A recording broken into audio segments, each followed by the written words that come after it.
The cop had his hand on his gun before the man even stepped out of the car.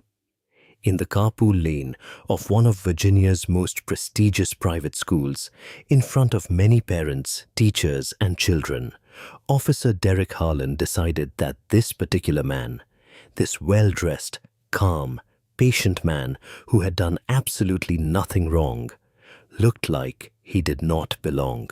What happened in those moments would be filmed on many different phones, aired on every major network, and cost one police department millions.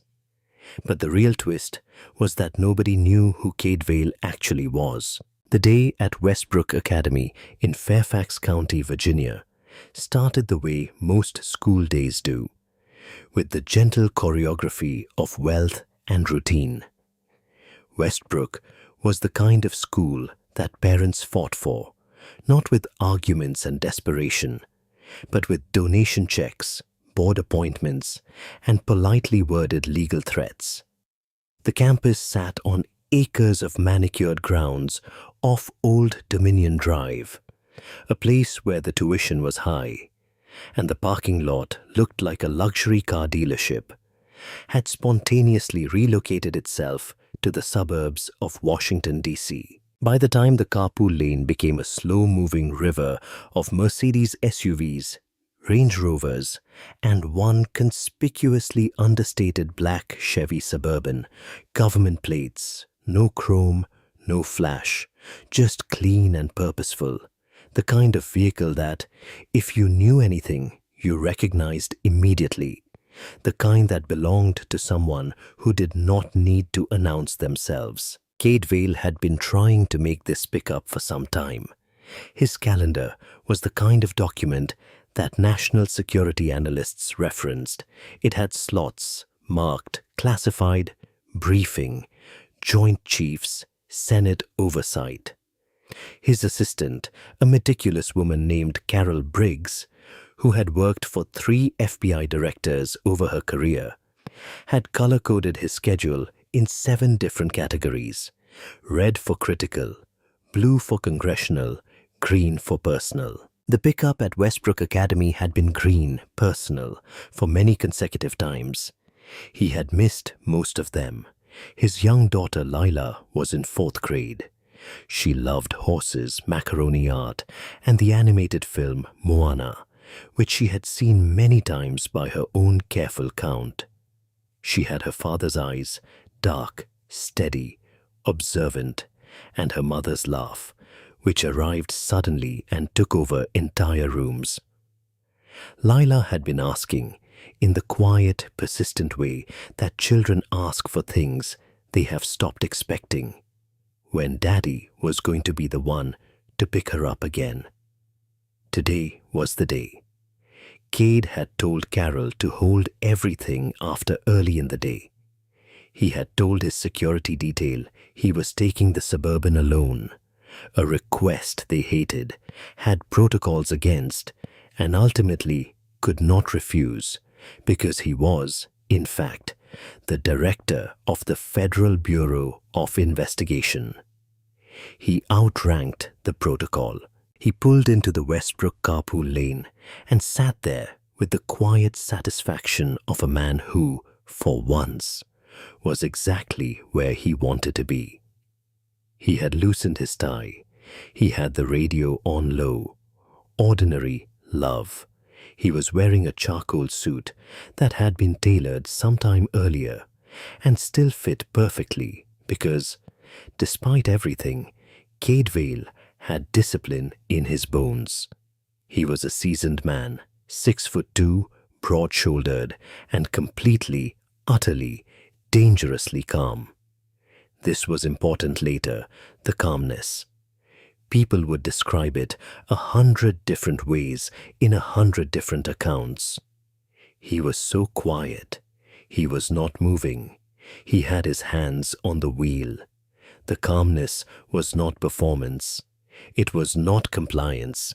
It was just who Kade Vale was, a man who had spent decades in federal law enforcement, and had learned somewhere along the way that the most dangerous thing a black man in America could be in a confrontation with police was anything other than still. He was still, and it still did not matter. Officer Derek Harlan had been assigned to Westbrook Academy's carpool lane for some time. It was not a glamorous posting. The Fairfax County Police Department had agreed to provide traffic coordination after a minor fender bender involving two parents who were both lawyers and who had both threatened lawsuits simultaneously. The principal, Lydia Whitaker, had called the precinct. The precinct had sent Harlan. Harlan was a young officer. He had been on the force for some time. He was not a bad person in the way the worst people are bad. He did not wake up with malice. He did not plan his day around cruelty. But he carried something that was perhaps more dangerous than malice: unexamined certainty. He was certain about how things looked, certain about who belonged where, certain in a way he had never once been asked to interrogate about which faces belonged in carpool lanes like this one and which ones did not. He saw Kade's Suburban. He noted the government plates, but did not think deeply about them. Lots of government workers in Fairfax, Pentagon contractors, low-level staffers. The plates meant nothing specific to him. He saw Kade, and something shifted in his posture. Something small, something he would later insist was professional instinct, and that body language experts hired by the plaintiff's attorneys would spend hours dissecting in a Virginia courtroom. His hand moved toward his belt, not all the way, just close, the way a reflex moves before the conscious mind catches up. He walked toward the Suburban. Sir, I need you to step out of the vehicle." Kade heard the words and processed them with the particular wariness of a man who had lived inside his own skin for a long time. He looked in his side mirror. He saw the uniform. He did a quick, experienced assessment. Posture tense, hand near the belt, the specific flavor of nervous authority that he had, over the course of decades, learned to treat with exquisite care. He powered down his window instead. Slow, deliberate. "Good afternoon, officer," he said. His voice was measured, not friendly, not hostile, professional. "Is there a problem?" "Sir, I asked you to step out of the vehicle." Harlan had moved to the driver's side window. Now his partner, Officer Dylan Sterling, a young officer, had materialized on the passenger side. Neither of them knew why exactly. This was how it sometimes went. One moved and the other followed. The choreography of authority that nobody had quite written down, but everybody seemed to know. "I'm in the carpool lane," Kade said. "I'm picking up my daughter." "Whose daughter?" The question landed in the air with a specific weight. Whose daughter? Not which student. Not what is her name. Whose? As if the question of ownership was the most natural clarifying question in the world. Kade looked at Harlan for a moment. 3 seconds, maybe 4. In those seconds, many parents were watching from their own vehicles. A teacher's aide named Janet Prescott, who was standing at the carpool gate with a clipboard, had stopped marking names. 2 fourth graders who had just emerged from the building were standing very still in the way children go still when adult situations feel suddenly large. "My daughter," Kade said. "Lila Vale, 4th grade. Do you have ID?"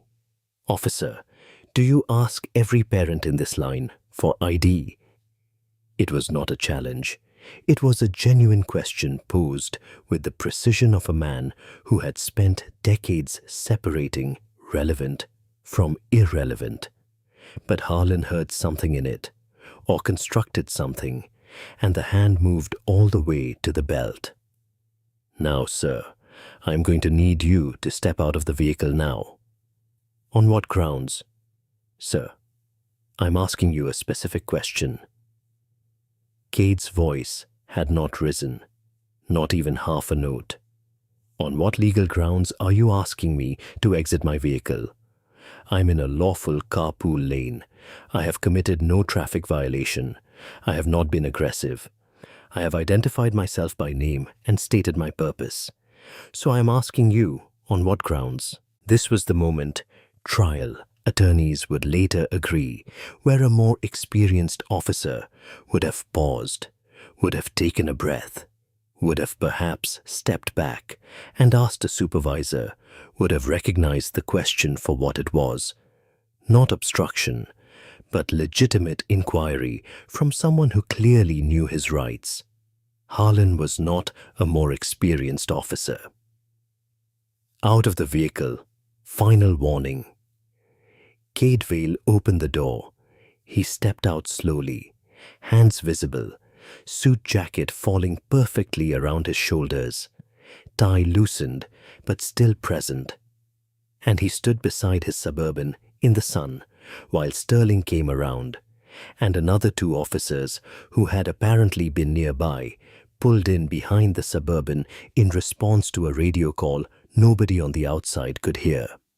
4 officers, one black man in a tailored suit standing next to a government-plated Suburban in a school carpool lane. The handcuffs went on. You are being detained for suspicious behavior and failure to comply, Harlan said. Kade said nothing. He had his hands behind his back. He was watching the school entrance. Somewhere inside, Lila was waiting.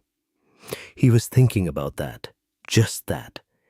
And he was keeping his face completely neutral because he understood with a clarity that went all the way to his marrow that his composure right now was not just personal.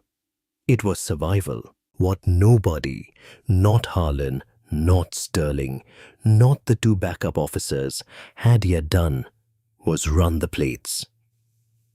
Janet Prescott had done it. She had taken out her phone, photographed the rear plate, and within seconds had pulled up the DMV registration because her brother-in-law worked at the Virginia DMV and had once shown her how to use the public records portal. The registration came back. United States Department of Justice, Federal Bureau of Investigation, vehicle assigned to the office of the director. Janet stood very still for a moment. Then she went inside and got Principal Lydia Whitaker.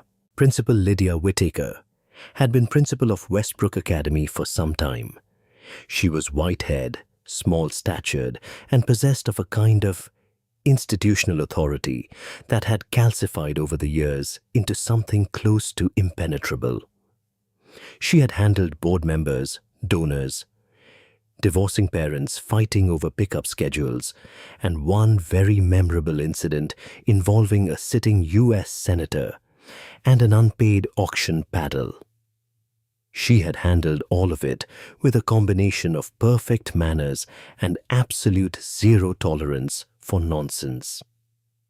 She walked through the front door of Westbrook Academy and surveyed the scene in the carpool lane. 4 police officers, 1 man in handcuffs, many frozen vehicles, and what appeared to be at least a dozen phone cameras. She walked directly to Officer Harlan. Officer, what seems to be the problem here? Ma'am, this is a police matter. Please step. I am the principal of this school, and this is my carpool lane. Who is this man? He claims he is a parent. He is a parent. Lydia had pulled out her phone. She scrolled, found the record, held it up. Lila Vale, 4th grade. Father listed as Kade Vale, emergency contact, authorized pickup, has been on our contact sheet since last year. She looked at Harlan the way she had looked at 1,000 children who had done something inexplicable. He is exactly where he is supposed to be. Harlan's jaw worked. We had concerns. What concerns? Lydia's voice was still perfectly pleasant. This was perhaps the most terrifying version of her. Please be specific. Harlan could not be specific, not in any way that sounded like anything other than what it was. Lydia turned to Kade. She looked at the handcuffs. She looked back at Harlan with an expression that certain members of the Westbrook Board of Trustees had privately compared to the moment before a contained explosion. "Please remove those immediately," she said. "Ma'am, we are still I am going to get this man's daughter," Lydia said. "And when I come back, I expect those handcuffs to be gone. Or I will personally call the chief of police, the county executive, and my attorney in that order while standing right here." She paused. "I type very fast." She turned and walked back inside. Inside, she found Lila Vale sitting in the front office. The girl had been waiting.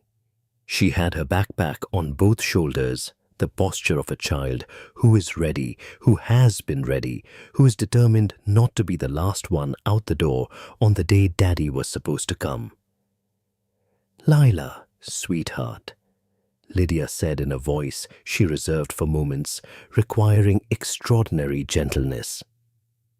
"Your dad is outside, but there has been a small mix-up. Can you come with me?" Lila looked at her with those steady dark eyes. "Is Daddy okay?" Lydia kept her face perfectly arranged. "He's perfectly fine. Come on." Lydia walked back through the front door with Lila's hand in hers. The handcuffs were still on. Later in depositions, Harlan would say he was waiting for a supervisor's clearance. The supervisor would say he had not been called. Sterling would say he thought Harlan had made the call. What is documented is that Kade Vale was still standing beside his Suburban with his hands cuffed behind his back when his young daughter walked out of the school building and saw him. What Lila did was not cry. That came later. What she did was stop walking. Lydia felt the small hand in hers go absolutely rigid. And then Lila said in a voice that was barely above a whisper, but that somehow carried the way across the carpool lane, "Daddy." Kade turned his head. He saw her, and for the first time in those moments, something changed in his face. Not a collapse, not a break, but a crack, a hairline fracture across decades of professional composure, because this was his baby girl looking at him in handcuffs in a school parking lot. And there was nothing, not training, not discipline, not rank, that could make that not hurt. "Hey, Lila," he said, steady, gentle. "It is okay. Stay with Miss Whitaker." Many phone cameras captured this exchange. 3 of them were at angles that caught both Kade's face and Lila's. One of them belonging to a parent named Carolyn Ashworth, who had once worked in broadcast media and understood exactly what she was looking at, was already being uploaded to social media. The post read, "Black man handcuffed in front of his daughter at Westbrook Academy School pickup. 4 cops. He was just trying to get his kid. I am shaking." At Fairfax County, PD, #Westbrook Academy Fairfax County. Carolyn had thousands of followers. The post had hundreds of thousands of likes and was the #1 trending topic in the United States. 6 different video compilations had been created, edited, and posted. The most viral, assembled by a young content creator in Atlanta who had millions of subscribers, ran some length, and had been viewed millions of times. The creator had done something precise and devastating. He had layered the audio of Harlan's commands over slow-motion footage of Lila's face when she saw her father. He had not added music. He did not need to. The comment section was hundreds of thousands of comments deep, Most of them were variations on the same sentiment. Some were angrier, some were heartbroken. A small number were defensive of the officers, and these were noted, screenshot, and shared as exhibits in a parallel conversation that was already several spirals deep. But what broke the national conversation open, what sent it from viral outrage to historical moment, was the identity reveal. Every major outlet confirmed it within moments. The man in the video, the man in handcuffs standing beside a government suburban watching his daughter walk out of school, was Kade Vale, director of the Federal Bureau of Investigation, the highest-ranking law enforcement official in the United States. A man who commanded thousands of agents and staff across dozens of field offices. A man who briefed the President of the United States regularly. A man who had, over the course of his career, arrested people, directed operations, testified before Congress, and stood in more rooms of power than most Americans could name. He had been handcuffed for picking up his daughter. The White House issued a statement. It was careful, measured, and used the word disturbing. The Attorney General called the director of the FBI, which was, everyone noted, a somewhat unprecedented direction, for that call to travel, to personally express his concern. Chief Warren Hayes of the Fairfax County Police Department held a press conference in front of a microphone with the specific expression of a man who has eaten something deeply unpleasant and is attempting to appear composed.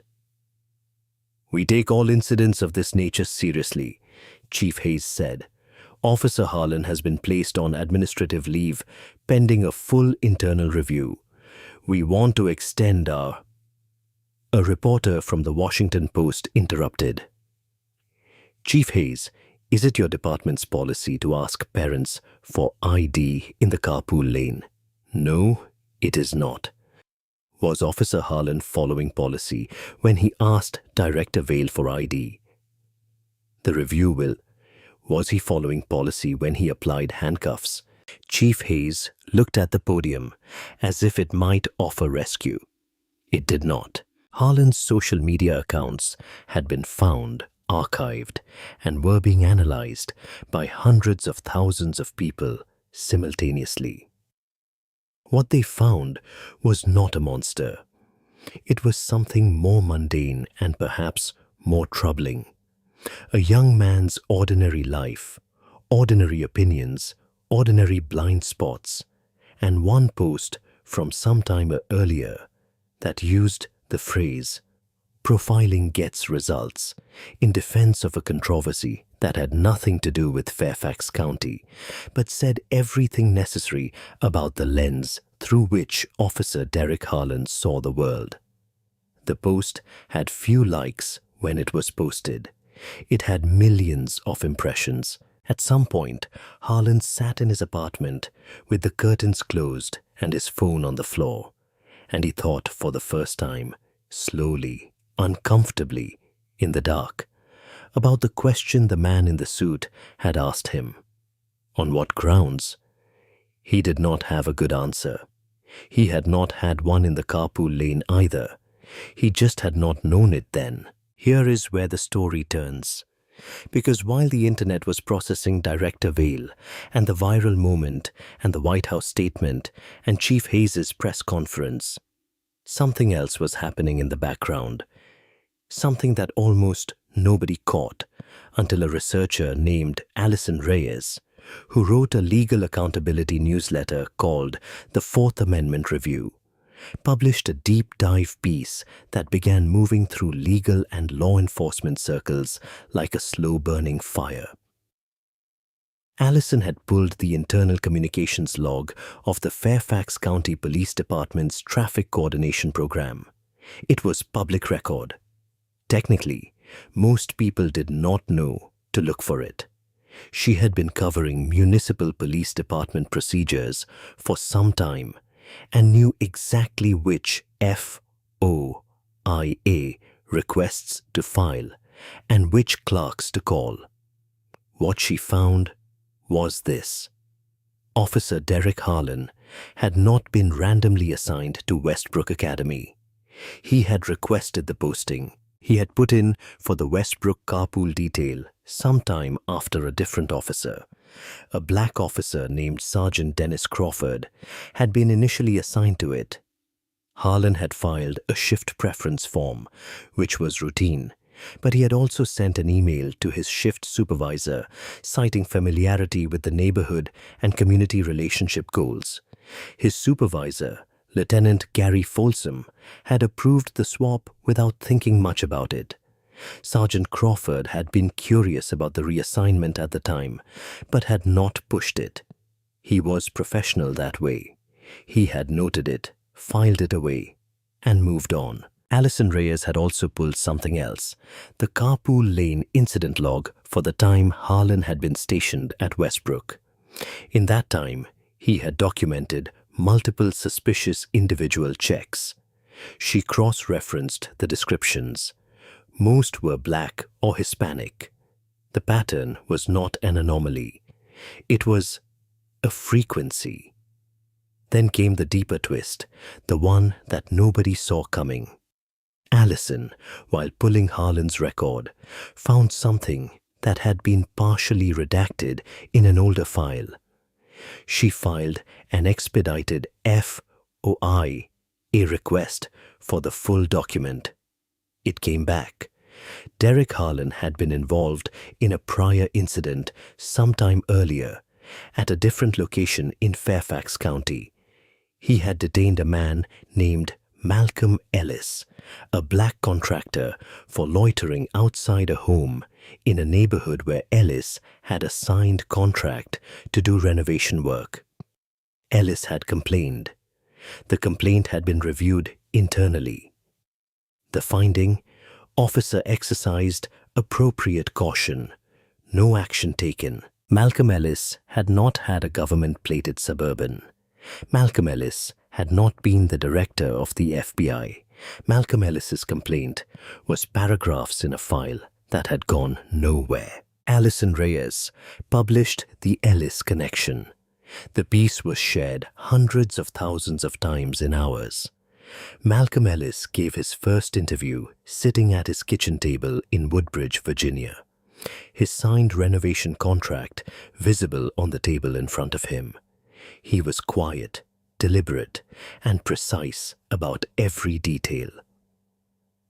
"I told them who I was," Malcolm said. "I showed them the contract. They said I still looked suspicious. I asked, 'Suspicious of what exactly?' They did not answer. They just told me to move along."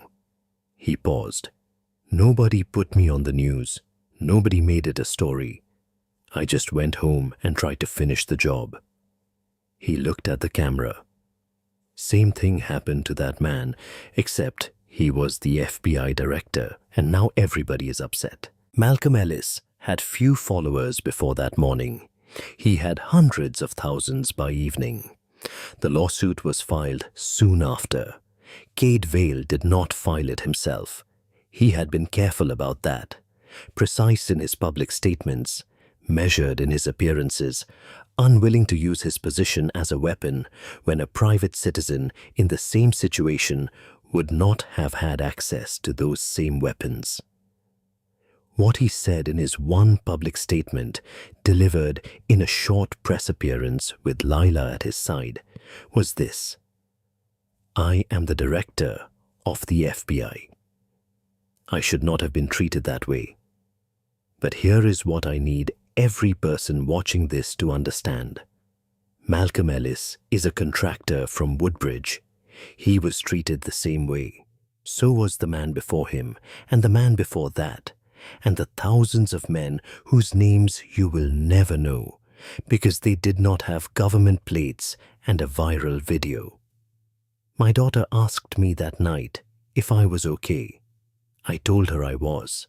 What I should have told her is that I'm going to make sure this never happens to her or to anyone who looks like her or like me. That is what I intend to do." He stepped away from the microphone. The lawsuit was filed by a coalition, Malcolm Ellis, represented by civil rights attorney Naomi Okoro of the Washington-based firm Okoro and Chase. Two of the other parents who had been subject to Harlan's carpool lane checks, Jamal Reeves and a woman named Isabel Delgado, joined the suit. Kade Vale, after consultation with the Department of Justice's Ethics Office, submitted a formal declaration supporting the plaintiffs, but did not join as a named plaintiff, citing his position. His declaration was lengthy. It was, legal observers noted, the most precisely written eyewitness account they had ever seen from a law enforcement official testifying against another law enforcement official.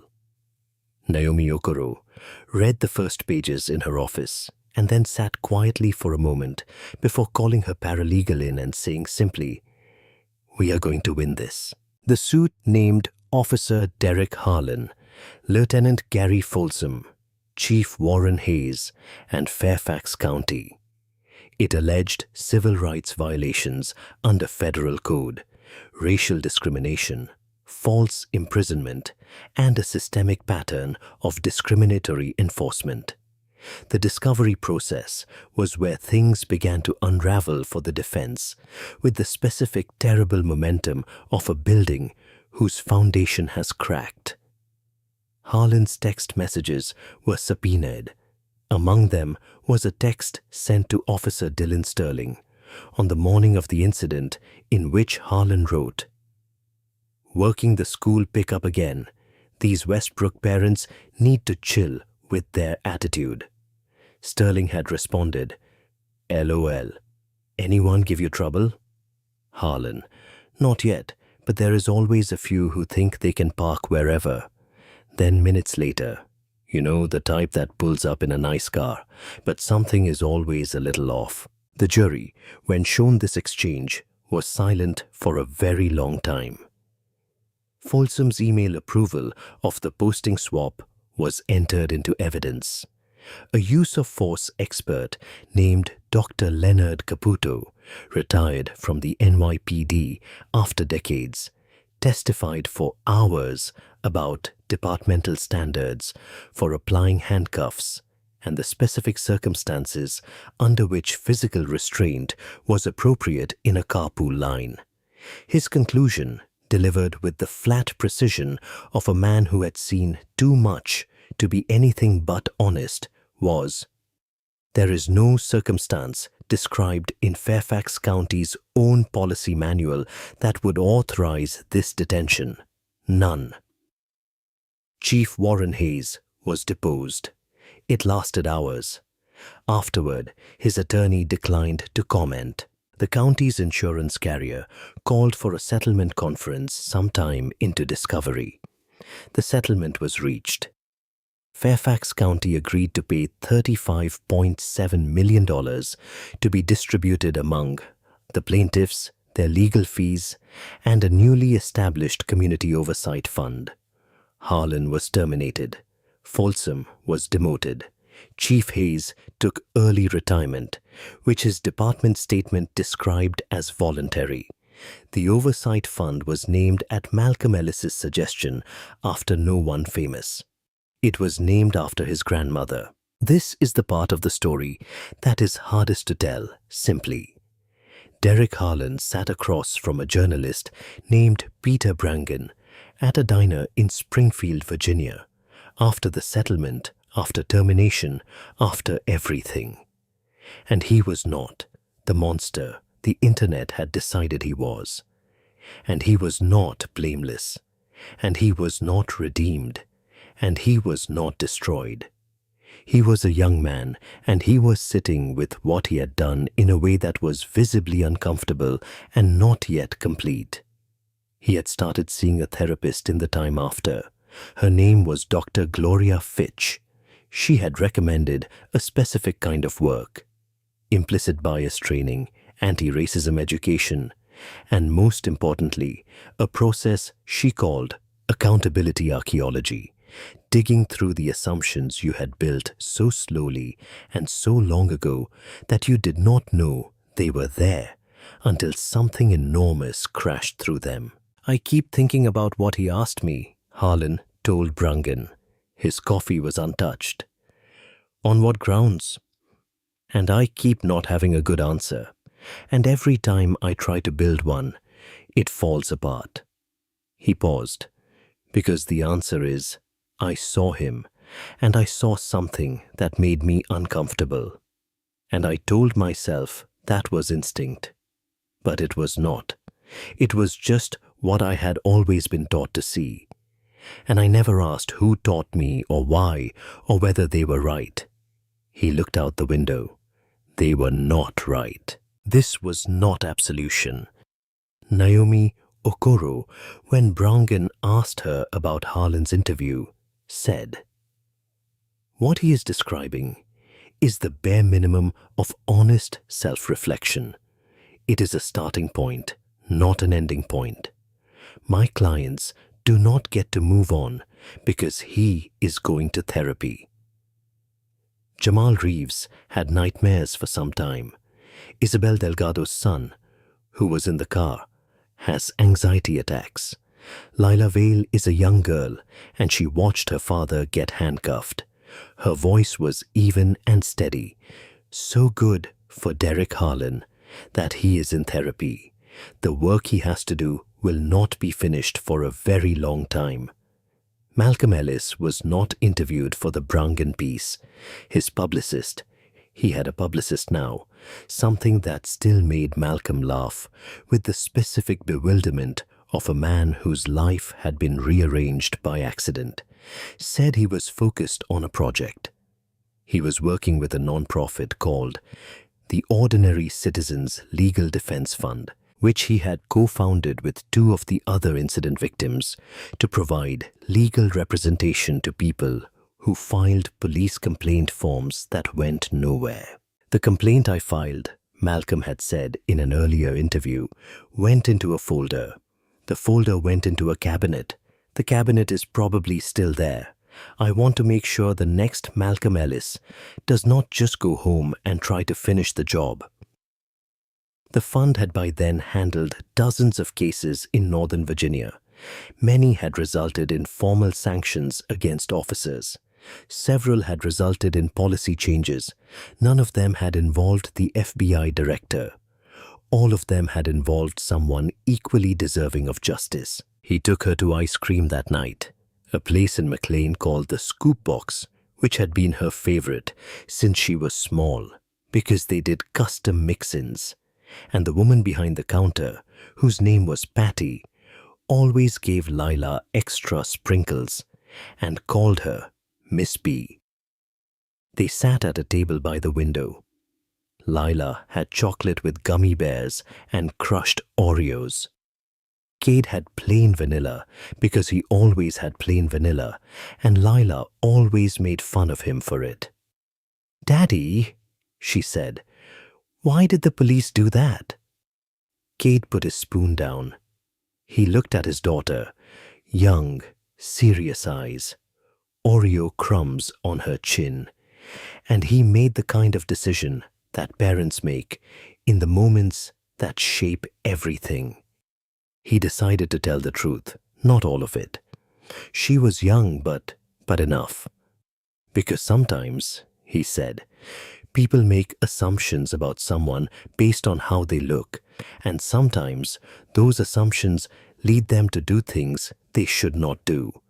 Because you are black. He paused. Yes. Lila considered this. She stirred her ice cream. But you are the FBI director. I know. So they should have known. He leaned forward slightly. They should have known because I told them my name. That is why. Not because of my job. Just because I told them who I was and I was not doing anything wrong. That should have been enough. She looked at him. But it was not. No, he said. It was not, and that is what we are going to keep working on. She was quiet for a moment. Then, Are you sad? He thought about the honest answer. A little, he said, but mostly I am okay. He reached across and wiped the crumbs off her chin. Because I got to pick you up. She smiled, her mother's smile, sudden and room-filling. And for a moment it made everything, the handcuffs, the cameras, the calls, the settlement, the whole enormous machinery of consequence, feel very far away. They finished their ice cream. He drove her home. Denise Vale was waiting at the door. She had been watching the news for some time and had been texting Kade in the careful, controlled way of a woman who was using the effort of composure as armor. When he walked in with Lila, Denise looked at him for a moment. Just looked, the way people look when they have been afraid and the fear is only now releasing. And then she pulled him into a hug. That was the most honest thing that happened that entire day. Leela went upstairs to do homework. Kade and Denise stood in the front hallway for a long time. You okay? She said. Better now, he said. 35.7 million. Read it fast, and it feels like justice. Let it sit. Really sit with it. Turn it over. Hold it up to the light, and it becomes something more complicated. Something that resists easy interpretation. Something that is simultaneously more than Malcolm Ellis ever expected, and less than what Lila Vale deserves. Numbers have a way of doing that. They close arguments while leaving wounds wide open. Let us go through the numbers carefully, because they tell the story that the headlines did not have room for. Jamal Reeves received millions.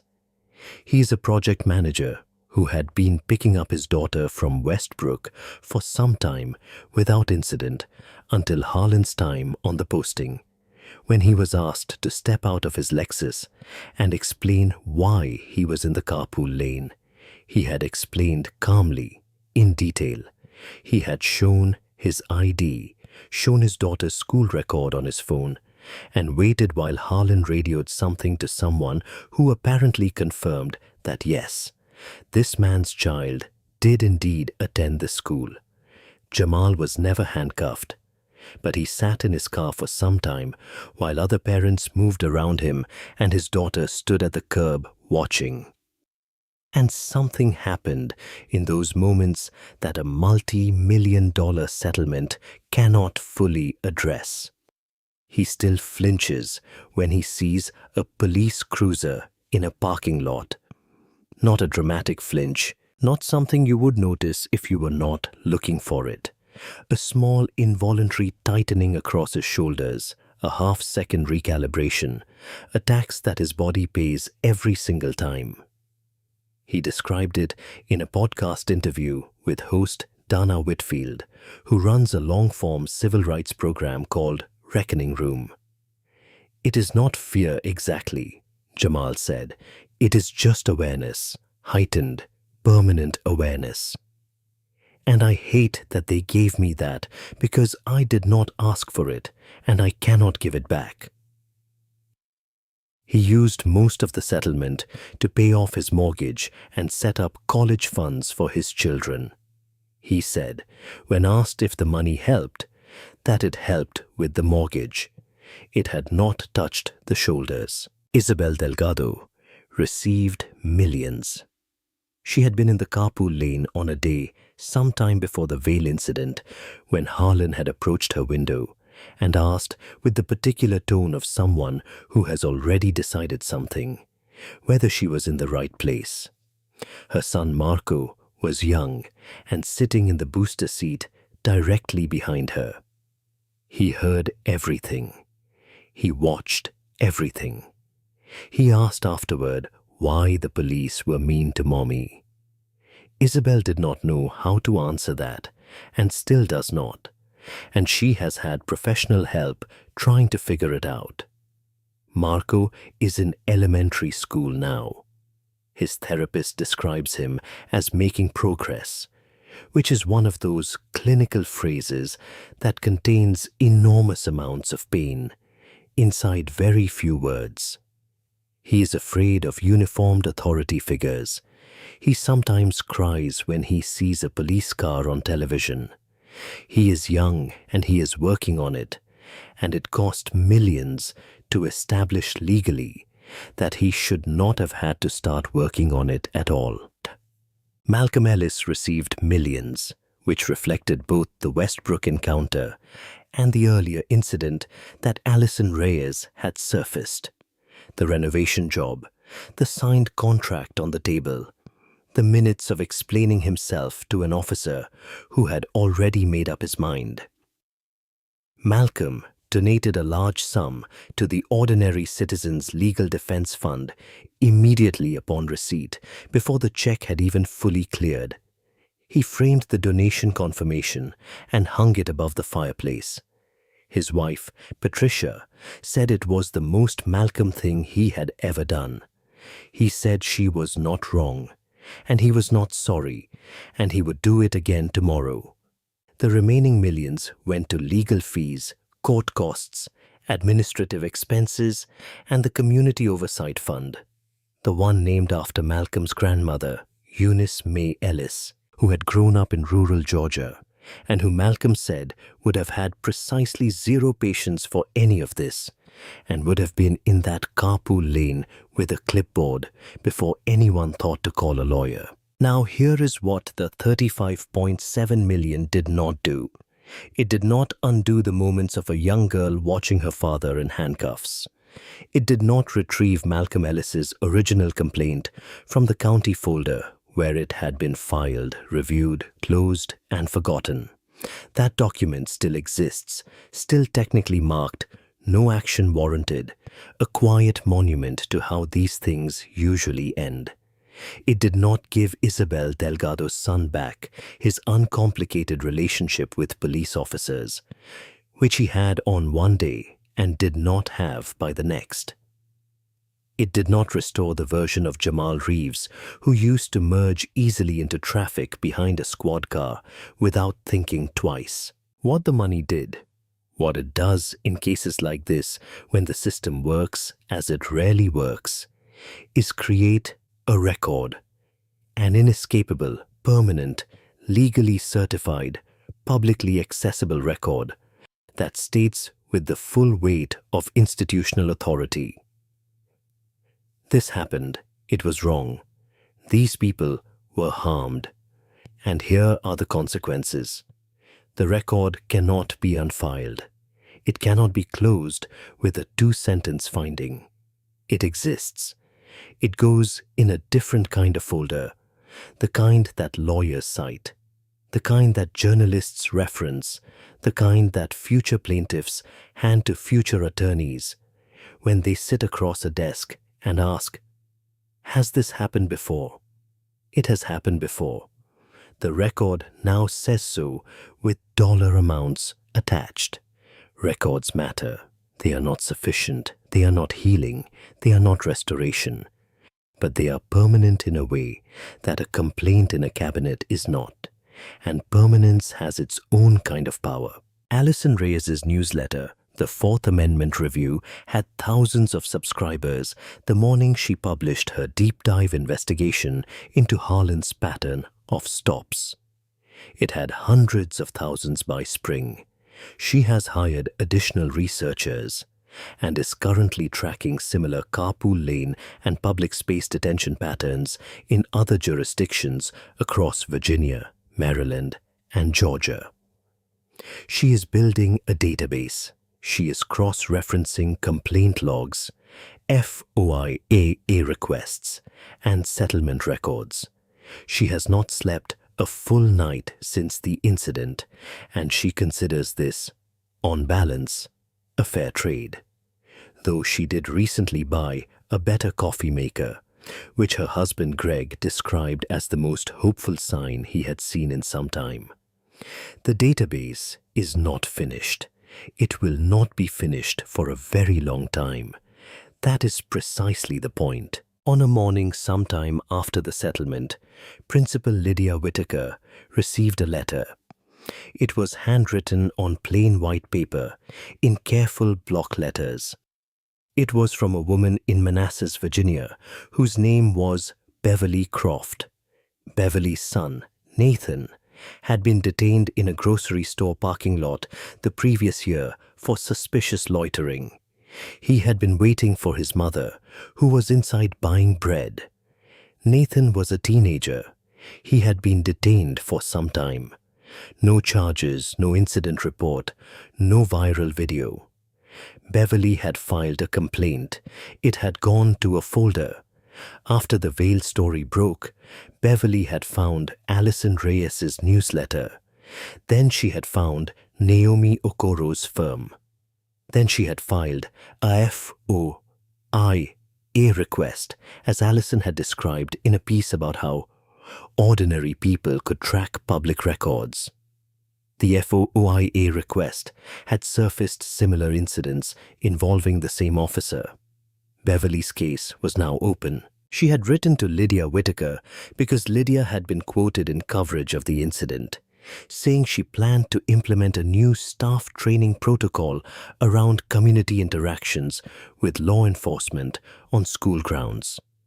Beverly wanted to know if Westbrook Academy would consider hosting a public session open to all parents in Fairfax County, not just Westbrook parents, about knowing your rights in police encounters. Lydia wrote back within hours. She said yes. The session was held soon after. It was moderated by Naomi Okoro. Hundreds of people attended. Malcolm Ellis sat in the second row. Jamal Reeves sat next to him. A teenage boy named Nathan Croft sat in the front row with his mother, Beverly, and held a notepad on which he took meticulous notes for the entire time. Kade Vale was not there. He was in Washington. He was, his office confirmed when asked, in a meeting with senior leadership about a new departmental policy regarding interactions with minority communities during federal operations. Lila was at home doing fourth grade homework.